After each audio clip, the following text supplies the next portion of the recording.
Звук есть? Да. Все отлично.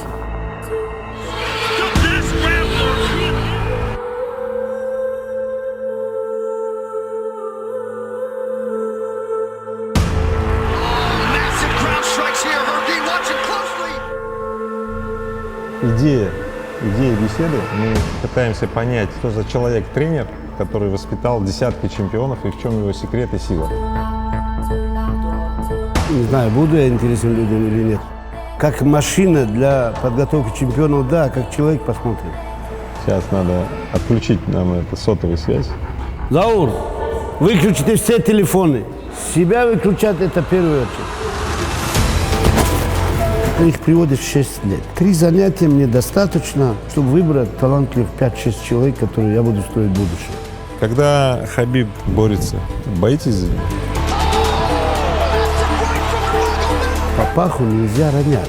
Это кодекс чести кавказца. Дети должны бояться отца, как вы думаете? Отец всегда прав. 5 методов воспитания. Убеждение, личный пример. Поощрение идет 3-м, требование 4-м, принуждение 5-м.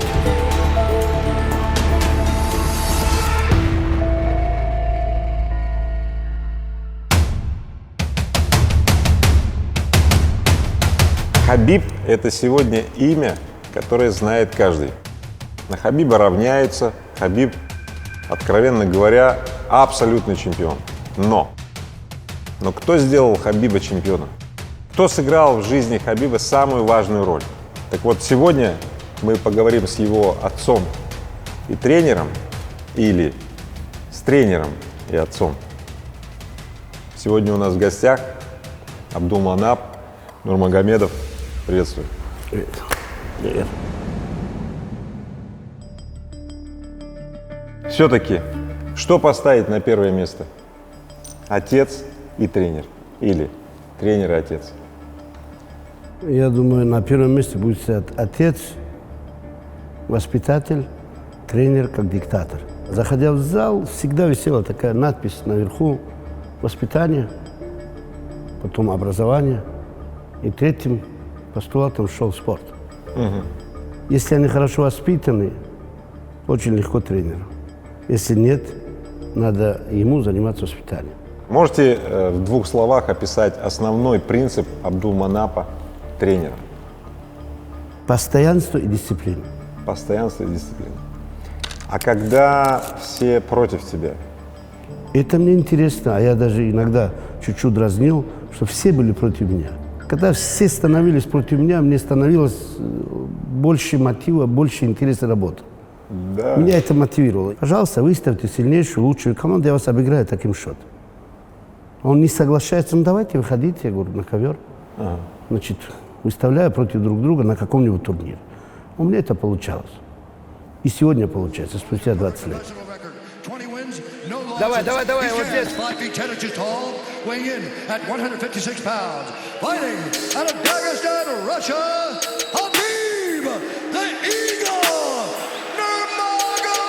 Эй, 26-0, ты знаешь, кто здесь номер один? Дагестанский орел непобедим.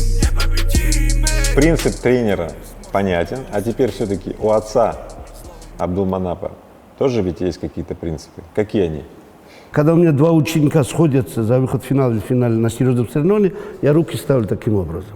На одном чемпионате Хабиб вышел с моим же учеником. Он выступал за Чеченскую республику, вышел в финал. Основное время ничья. Дополнительное время ничья. Он смотрит на меня, я стою вот так руками. И он говорит: если бы твой один жест, я бы мог стать чемпионом. Не включился я в эту работу. Сказал, ну на этом эпизоде судьи решат, что и как.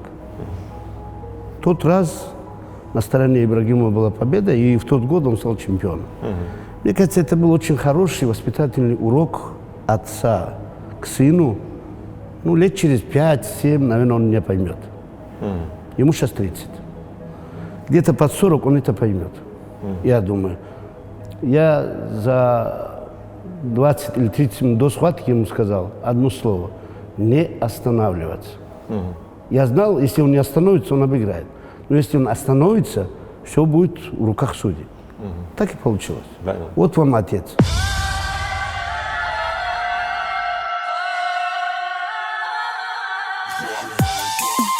Вообще, Хабиб может в чем-то с вами поспорить? Вот реально в чем-то. И в чем он может с вами поспорить? Ну, сегодня я скажу, что он лучше сыграл в футбол, чем сегодня я. Это потому, что у меня лишние 15 килограмм. Нет, да он сыграл. Да, а да. поспорить он может? Что? Вряд ли. Вряд ли. Это у него не получится. То есть Никогда у младше меня, ни племянника, ни у братьев, ни у сына, ни у кого не получалось. вообще не бывало? Вообще ни у кого не получалось, потому что я всегда прав. Отец всегда прав. Поэтому всегда считал и считаю, даже выборы, допустим, невесты, отец прав. Выборы на взятие, отец прав. Я вот так считаю. Потому что прожитые годы нам позволяют судить. Я прочитал очень внимательно книгу «Хабиб Тайм».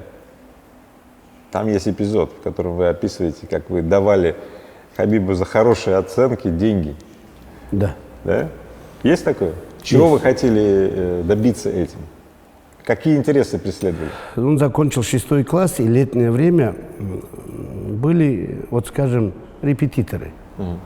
Ну, там, английского языка, русской грамматики, там, переписывание, значит, со справочника Ожикова, для него непонятные слова. И это время он ходил в медресе обратно, изучал каноны ислама, хадисы пророка. И за 3 месяца он освоил 200 хадисов наизусть. 200. И занял первое место. Когда он выиграл конкурс, дал приличную сумму, чтобы он потратил и на братьев, и на сестер, и на родственников там. Это за твой труд, за твой талант, который ты добился за эти 3 месяца. Я говорю, это очень ощутимо. И для меня, и для родственников я дал ему этих денег. Говорит, отец, ты никогда не давал мне столько денег. Он говорит, ну ты не делал такого успеха никогда. И он задумался. То есть, когда вы давали деньги, вы преследовали такое, акцентировать внимание к каким-то переломным моментам в жизни Во-первых, сына? я точно соблюдал 5 методов воспитания. Это убеждение, личный пример, поощрение идет 3-м, требование 4-м и принуждение 5-м. Мы дошли с ним в 6 классе до 3-й позиции поощрения. Ну, поощрение может быть разное. Похвалить его, значит, что-то купить ему, отдать деньги, премировать его. Из этих побуждений я решил использовать в разных вариантах вот этот момент. И я надал результат.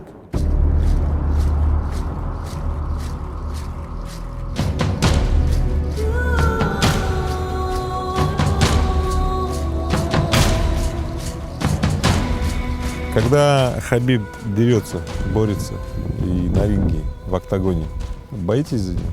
Не боюсь, но давление было 240, это рекорд. У вас? Да. Как замеряли? Прям... Это измеряли, и меня хотели на каталажке забрать. Мне, значит, укалывали, делали, давали воду с лимоном и так далее. Очень много вещей делали, а потом они уже начали меня увозить в больницу. Ну, я снял все с себя и слез и сказал, бой досмотрю, потом увозить.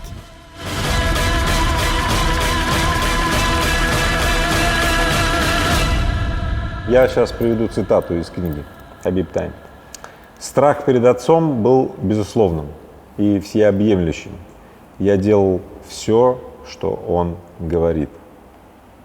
А вообще дети должны бояться отца, как вы думаете? Сейчас очень много разговоров, что если дети боятся отца и слушаются, то когда они вырастают и заводят свою семью, идут работать и создают свои, может быть, бизнесы, то они как бы натренированы слушать кого-то другого, то есть не сами думать.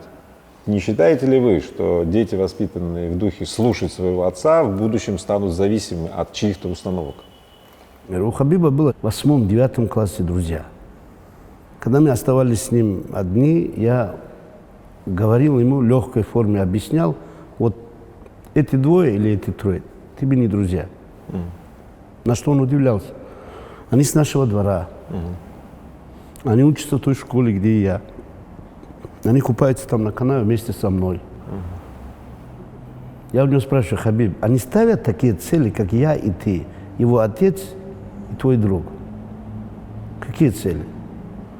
жить спортивной жизнью всю жизнь, пока мы не добьемся чего-то. Он говорит, нет, давай посмотрим расписание его отца и мой, твоего друга и твой. И писали напротив, соответствует утром зарядка то, что ты делаешь. Он говорит, нет, значит минус.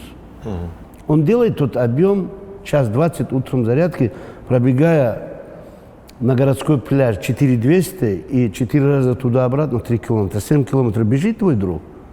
Нет. Потом он возится на технику на руках, броски, то, что ты делаешь 40 минут. Нет. Получалось нет, нет, нет и 10-2. Он тебе друг? Я тебе не запрещаю с ним ходить, но я тебя требую, чтобы ты пришел вовремя домой, отдохнуть, поесть, поспать, выучить на следующий день уроки.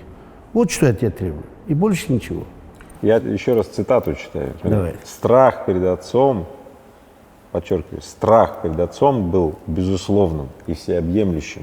Я делал все, что он говорит. Так все-таки нужно ли бояться отца и зачем? Я думаю, бояться не стоит отца. Надо отца слушаться. А чтобы слушал он нас и слушаться, должны быть разные методы воспитания. Первое, когда я это сказал, убеждение. Мне опять приходит к тому же. Второе, личный пример. Я же ведь стою на зарядку и делаю объем. Третье, поощрение. Мы шьем ему кроссовки, футболка, которые он хочет, кепку и так далее. Все что? Поощрение.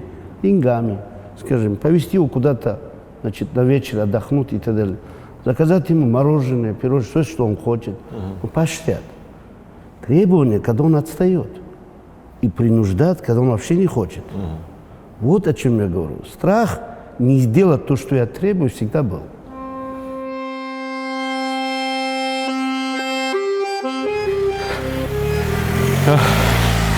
Ну вы все видите. 3 километра в гору средним темпом. Я теперь понял, как горцы передвигаются на пастбище. Вот так. Каждый день, много раз. Хорошая закалка. А мы-то думали, будет разминка. А здесь разминка началась жесткача.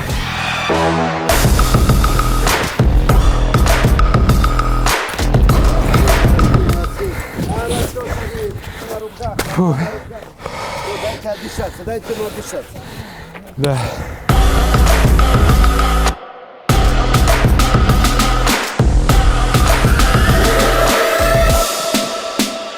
Сейчас очень будет сложный вопрос, предупреждаю.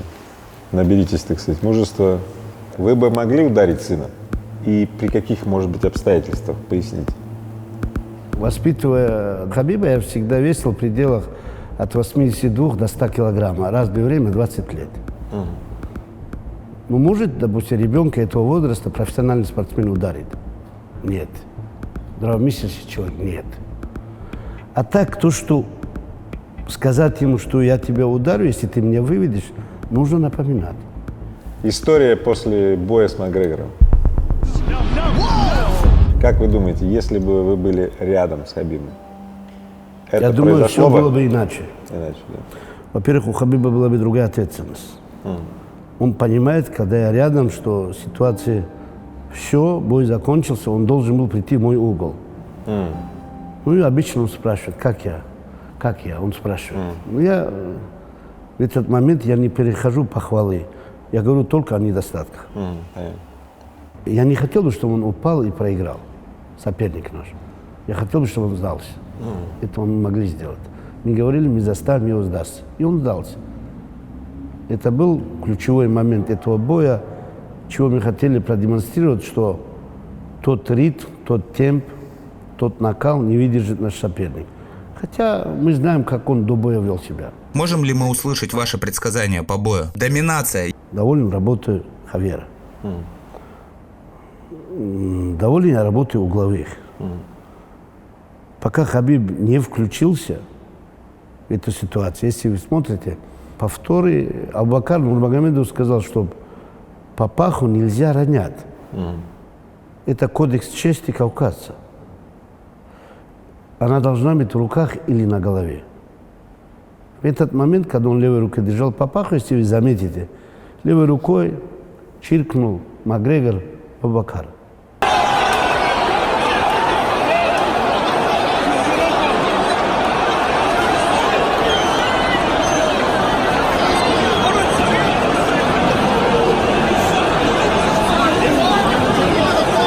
Независимо от произошедшего, я его прощаю.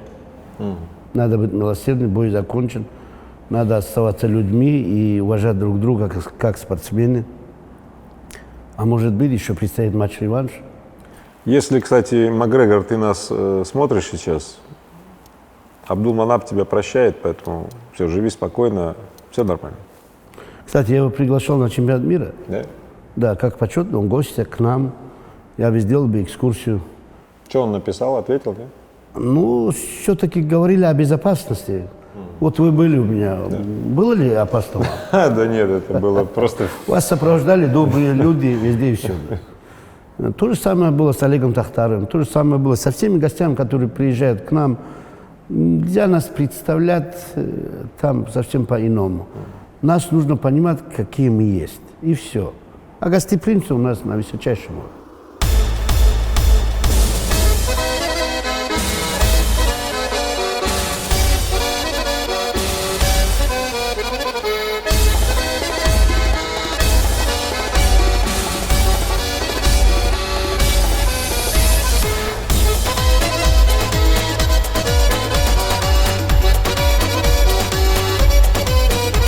Абдулманап хорошо играл в шахматы, мечтал поступить в торговлю и кооперацию. И было много попыток. Это вот выдержки из книги. Сколько, кстати, было попыток и что это за попытки? Я в Махачкале был факультет советской торговли. Сдал 3 экзамена, 4-й получил 2, это после 10 классов, это 79-й год. В 80-м году я уже в Киеве сдал экзамен, но он не прошел конкурс. И после этого служба в армии. Служба в армии 2 года и подготовка. После службы я отличник боевой политической подготовки. Я получаю рекомендацию. Где служили, кстати? Кизиларват. Тогда у нас был ограниченный контингент. Значит, в Афганистане наши войска. И каждые 3 месяца Герат и Баграмон готовил своих бойцов 4-й и 6-й роте. Учебка, да, это было? Или... Это не учебка, это были войска. Войска, да. Да, мотострелковая рота и готовил. Я был в старшиной роте 20 месяцев. Вот то, что дисциплина должна быть на первом месте с 18 лет, с армией, с того момента и по сегодняшний день. То есть было 2 попытки, потом армия, Да. потом была 3-я. Потом Полтава поступил. Полтава, почему Полтава? Полтавский кооперативный институт. Я уже был. Ну почему? Почему Вот именно Полтава. Факультет этот, потом Полтава. У меня служил в роте, у меня вместе со мной служил покойный, сейчас не покойный Абубакар. Значит, я был старшиной, он был командиром отделения. Он говорит, я хотел бы поступить вместе с тобой в Полтаву. Я говорю, Киев я уже пробовал, это было неудачно, давайте попробуем. Мы оба поступили, мы оба сослуживцы, и оба оказались в одной группе, оба закончили вместе. Вот таким образом Полтава. То есть вы с 3-й попытки бьетесь, добиваетесь, выучиваетесь, Да. играете в шахматы, тянетесь к высшему образованию, а потом становитесь тренером. Почему? Еще во время учебы младший брат стал по юношеским сборникам страны по дзюдо. СССР тогда он становится 3-м и 2-м на первенстве страны по дзюдо. Мне, как старшему, всегда приходилось. На тот момент студент имел 45 рублей я стипендию и 35 он в училище. Значит, как сборники, он и я, мы уже получали по 136 рубля. Экипировка, питание, сборы. Вы уже понимаете, наши зарплаты 300 и получалось около 400 рублей. На то время директор завода получал 120, максимум 140 рублей. То есть экономические стимулы, что ли? Конечно, это большой стимул. Все. Очень многое по тем временам зависело именно от этих вещей для нас, для нашей семьи. Отец, покойный Нине, он на комбайне косил с утра до вечера. Мать была домохозяйка, 6 коров. Быки или коровы? 6 коров. Коровы, да? 6 коров. 6 дойных коров, я помню, 20-25 лет у матери.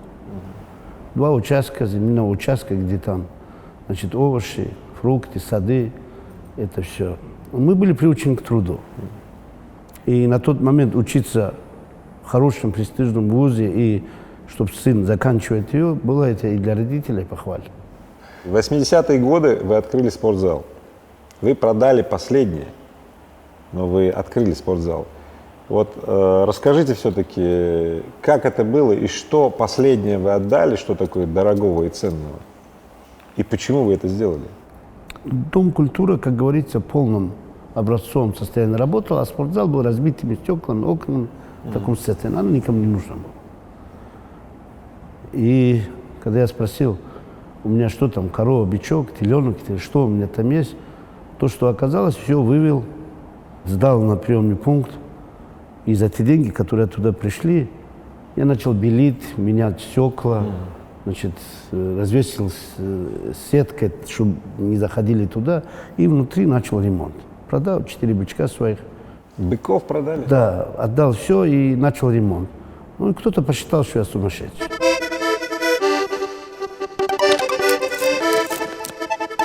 Если у нас пополнится 2 и более чемпионов мира, я вхожу в книгу рекордов Гиннесса по подготовке своих чемпионов мира. Это же будет феноменально. Мы серьезно? ближе к этому, как никогда. Мы ближе Чемпионат будет где? к этому. Махачкале. И Кто приедет? 24 страны и 130-150 с разных государств. Это будут Так, туристы. я тренера, сдаю билеты, я остаюсь. Это то, что нам надо. Да, подожди, она что, ждет нас? Да, ждет. Мы закрыли ей проход. Давай, проходи. Давай, проходи. Когда я был в Дагестане, я видел особое отношение к крупному рогатому скоту, вот прям особое отношение.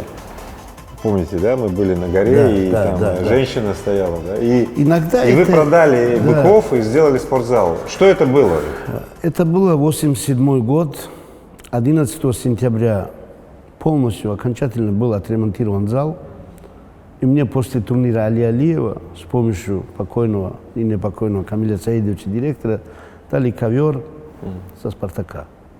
Все, 11 сентября 87 года я набираю 2 группы и начинаю работать. И через 3 года у меня 2 чемпиона России по вольной борьбе юношей. Так, давайте запомним эту дату. Итак, 11 11 сентября 87 год я открываю, у меня журнал есть и под Да, то сегодняшний есть это основание школы, Да, которая много сейчас надо. вот продолжается. Да, да.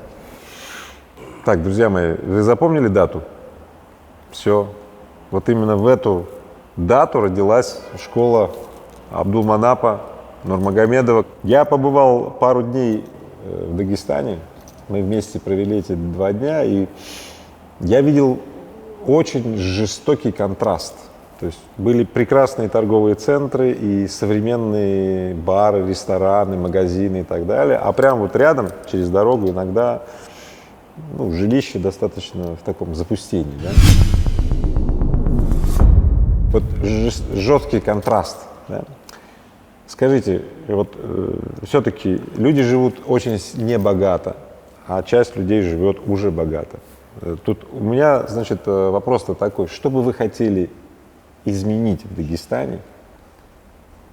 Хотели ли вы что-то изменить? И конкретно, что вы хотите изменить? С чего хотите начать? Улучшить детский сад. В плане образования, в плане обслуживания, в плане питания, навыков быта и так далее. Все там, чтобы было лучше, чем сегодня. А в школе я очень хотел бы, чтобы такие, как вы и другие способные люди нашей страны, больше обратили внимание на способных детей.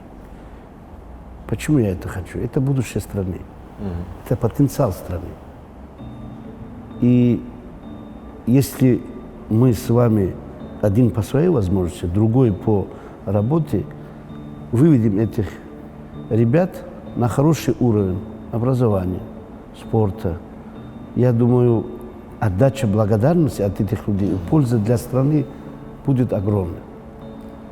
Если мы поливаем дерево, если мы подкармливаем его, Если мы делаем обрезку и вовремя поливаем, он дает очень вкусные, хорошие плоды. Это детская спортивная школа номер 2 города Кизилюрта. Мы зашли сюда, чтобы посмотреть хотя бы о том парне, чемпиона мира, с которого мы подобрали очень давным-давно. Мы верим в вас, мы надеемся на вас. Вы очень много сделали для того, чтобы вас признали как ведущими спортсменами. Отлично. Встань, пожалуйста. Где? На тренировке? А здесь отлично. Хороший фингал, рабочая эта обстановка.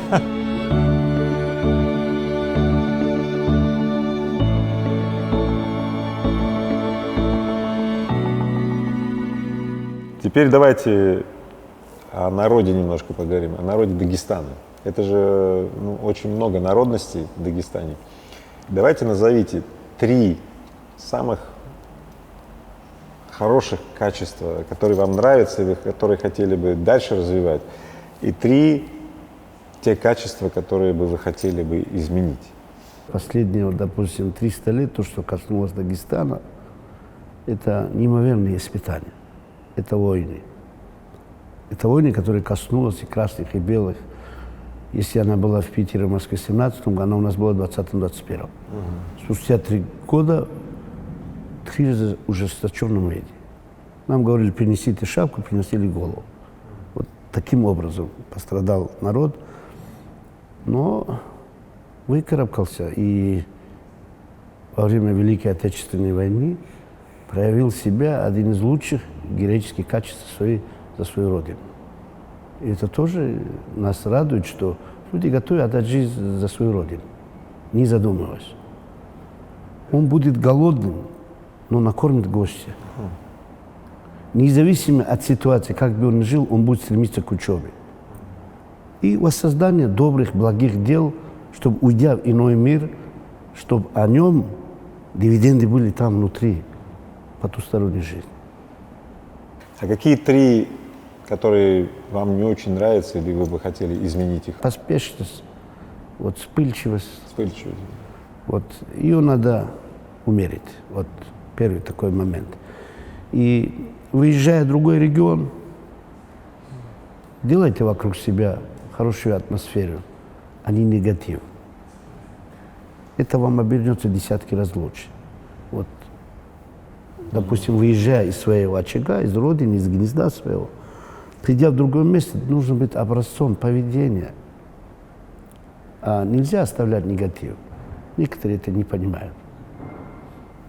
То есть создание среды, что ли? Да, создание среды, на... имиджа своей республики его нужно сохранять. Получив какие-нибудь дивиденды, ни в коем образом нельзя это выплескивать. Ее нужно направлять в правильное русло, в свою республику или в том регионе, где ты живешь, на благо общества, соседей, людей, детского сада, образования и так далее. А не кичиться дорогими машинами, пьянками в ресторане. Ну, это все отрицательно нужно исключить. А что такого особенного у ребят из Дагестана? Мне кажется, это врожденное качество. Да? То есть какие-то... Я так думаю. Как это, приобретенное, как кошка, как пантера, там, гибкость, там, Ну, что, вот мы скорость, спускались, что? мы спускались и поднимались метров, скажем, 35-40. Вы же видели, какие скалы и горы. Да. Вы же видели, какие ущелья. Еще один момент. Это может не передаваться, не может. Со школы, с 7 класса нас отправляли на перегон овец. Это перегон овец, это не просто перегон овец, это по горным дорогам, пурга, метель может быть в любое время. Дожди. Снег, там солнце может быть, но настолько так, когда перегон, а эти ребята, вот ты представь, 8 дней ночуют. По пути ночуют. Все время идут. Идут, ночуют. И вот этот процесс, это не простой процесс, да. Даже 8 дней. И вот в таком плане, ты представь, когда у каждого горца там дома корова, там бычок, там овцы. И они когда идут, их перегон. Я просто, знаешь, пытаюсь восстановить вот на моем канале для родителей совет. Говорит, так, ребята, выгоняйте детей из дома, на 8 дней минимум, я правильно понимаю? Да. Пусть Перегон ходят, овец. да, и пусть перегоняют овец. Есть еще один вариант. Давай. Пускай сюда отправляют. О. Я за них О, отвечаю. кстати. Я Так, отвечаю. ребята, вы слышали, да? На самом деле отправляйте в Дагестан. А как адресок-то оставь? Вот смотри, как- Давай, куда обратиться? Вот город Дагестан, город Кизилюрт, клуб Базарганова. Да. Прям вот скажи, вот кому обращаться, Обращаться куда отправлять город детей? Кизилюрт, прямо заедете, спросите, где Базарганова Мурада найти. Все. Прямо с автобуса выходят, они меня находят. Все. Слушай, это прям как на деревню дедушки. Так и есть. Так и есть. Holding a perfect professional record, fighting out of Dagestan, Russia, Habib the Eagle Nurmagomedov. 26-0, ты знаешь, кто здесь номер один? Номер один. Дагестанский орел непобедим. Непобедим. Никто не сможет его усмирить. Злого медведя кто-то посмел разбудить. На Кавказе в первую очередь семья хочет иметь защитника. Семья хочет иметь защитника. Он берет сумку, как идет в школу, так идет в секцию. Этих секций, этих тренеров, этих специалистов достаточно. И внутреннего мира в этой семье и полосе тоже достаточно, чтобы он ходил в зал. Вот этот момент, потому что у нас есть много специалистов, есть люди, которые не хотят уступить, это приводит к тому, что рождаются конкурентные школы. Я был у вас в школе, я видел молодых пацанов. Там прям такие лоси бегают вот, на молоке, такие вот. Все-таки в каком возрасте вы видите задатки будущих чемпионов? Вот обычно их приводят в 6 лет. Так. 3 занятия мне достаточно, чтобы выбрать из них талантливых 5-6 человек, которые я буду строить будущее. Серьезно? Да, это достаточно. Вот, скажем, навыки челночного бега, его атлетические способности, его функциональные, врожденные качества, функциональные способности. Я даю задания, и они выполняют. Насколько быстро осваивают тему. Ну, эти 4 качества. То есть и голова там, Конечно, все, конечно. и мышление, да? Да. Скорость, реакция. Да, и несколько вопросов я задаю, почему он у меня в зале, а не в другом. Да. Кто его привел в зал? Бабушка, отец, брат? Или он понаслышке пришел по адресу? Ну, такие вопросы, которые я изучаю для начала, что они 3 урока, 3 Да, да, 3 занятия, 6 часов работы. Я определяю будущее этой группы. Когда я был в гостях, мы говорили про будущий чемпионат мира, который был вот только что закончился, да? И вы рассказывали с ребятами, что будут еще 2 вероятных победителя, и тогда будет рекорд, который занесут в книгу Гиннесса. Случились ли эти победители? Как закончился чемпионат? И есть ли у нас новый рекорд в книгу Гиннесса? Копилку сборной России дагестанцы дали 5 медалей. 2 золота, то, что я планировал, Вагаб Рашид и Марат Магомедов, золото. Значит, Магомед Муталимов и Гимбат Исмаилов серебро. И Артур Зайнуков бронза. И, конечно, мой ученик, который ныне выступает за Бахрейн в тяжелом весе, тоже стал чемпионом, но он уже за Бахрейн. Он и так является моим учеником. На этом чемпионате добавилось 2 российских и 1 из Бахрейна. Моих учеников 3 золота. А всего за всю историю, как тренера, сколько у вас теперь чемпионов? Ну, 25 чемпионов 25? мира. 25. А сколько за вторую половину жизни вы еще чемпионов произведете? Я надеюсь, я и верю, если Всевышний мне даст, до 60 лет я буду активно работать на ковре, а после этого я уже буду консультантом. Потому что годы свои берут, и мне нужно идти в крестный захват, бросать, показывать, работать на ковре. И уже мои ученики, я надеюсь, к этому времени будут уже закончившие академию, 16 человек. И эта школа сегодня работает в Бахрейне Ринат и Эльдар, в Саудовской Аравии Исраб, в Турции Азамат, в Китае Абдул-Жалил. Я думаю, эти 5 тренеров в мире уже делают мою работу. Я через 4 года надеюсь, что мы еще внедрим еще 4-5 человек по всему миру. Моя задача расширить географию.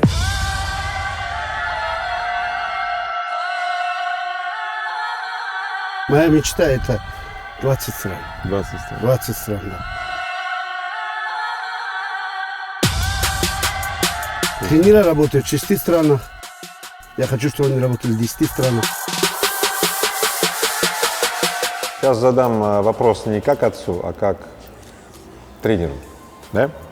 Значит, Хабиб сейчас чемпион. А есть ли среди ваших нынешних учеников те, которые, ну, по-простому, по-русски, ну, сделают Хабиба чуть-чуть попозже? Ну, превзойдут его. Я думаю, у меня есть несколько талантливых ребят. А ближе всех Ислам Махачев. Есть на хорошем серии побед Рустам Хабилов. Но все-таки Ислам Махачев моложе на 5 лет. И это не может сказаться на будущее. Ислам Махачев сейчас на ходу. И он готов сразиться с Фергюсоном.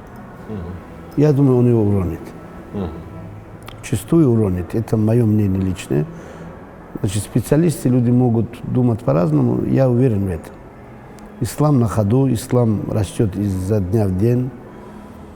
И победы серии из 5, 2 последних досрочные, говорят сами за себя.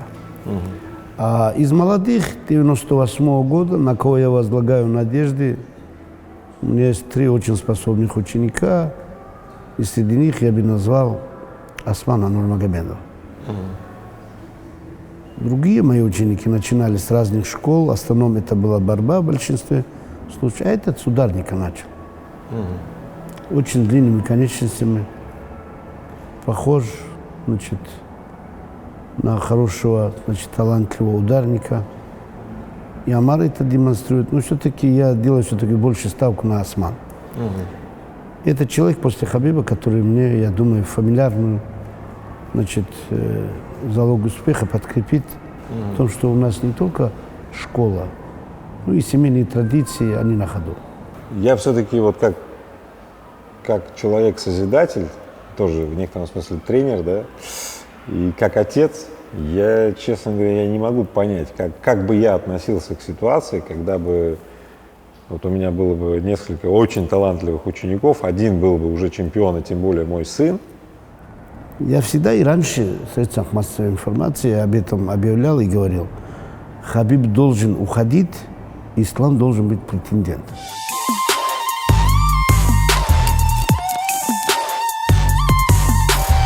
Вы счастливый человек? Да. Развернутый ответ. Я говорю, да. И в семейном положении, и в детях, и, скажем, чего я хотел, того я добивался. И я вот хотел умеренной такой жизни уже для родителей. Родители ее получили. Вот недавно, вот 2 недели назад не стало его. Отец сказал, ну, я могу спокойно уйти в иной мир. И я много чего, говорит, хотел видеть в этой жизни. Но я, главное, просил Всевышнего, чтобы я не видел, говорит, смерть моих детей, внуков и так далее. Я ее не видел. А уйти в иной мир я не боюсь и спокойно, с миром. Это, я считаю, это очень мудрые, главные слова и для меня, и для моих потомков.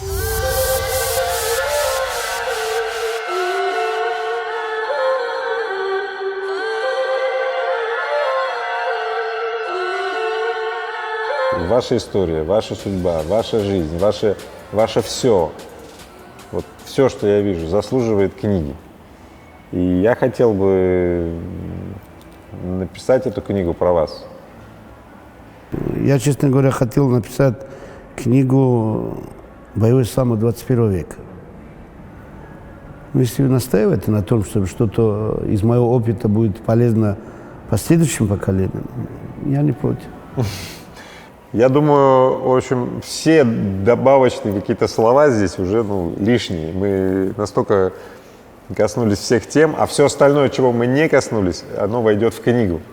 Поэтому сейчас я хочу объявить конкурс на лучший эпиграф к этой книге.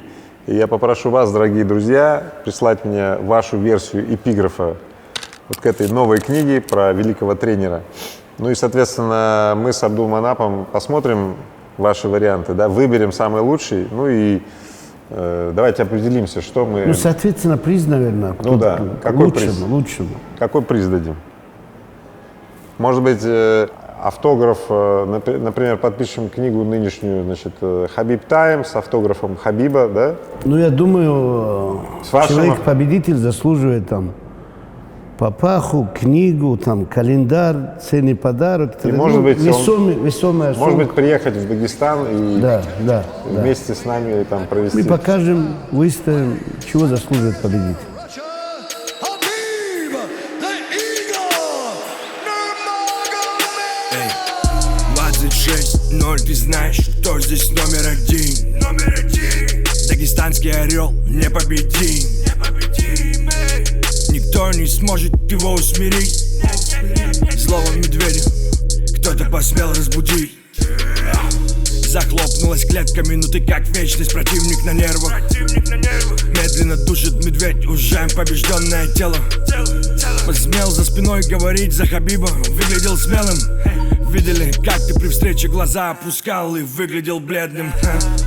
Только вперед, только наверх, только наверх. Только победа, только успех, По разбитым дорогам в горах 24/7. Чемпион UFC, непобежденный дикий зверь. Капа на месте, руки в бинтах, с нами Аллах. Солнце затмило крыла, широкий размах. Непобедимый герой, всегда на ногах. Супергерой молодых, альхамдулиллах. Вся жизнь тренировка, спортзал твой второй дом. Сгонка, веса, экипировка. Ты знал, на что шел. Ни шагу назад, клетка закрыта, время пошло. Ждал ты этого долго, у соперника шок. Эй, птица летит домой, все будет окей. Ты теперь чемпион, главный боец ММА. На все свое время, все в наших руках. На все воля Бога, альхамдулиллах.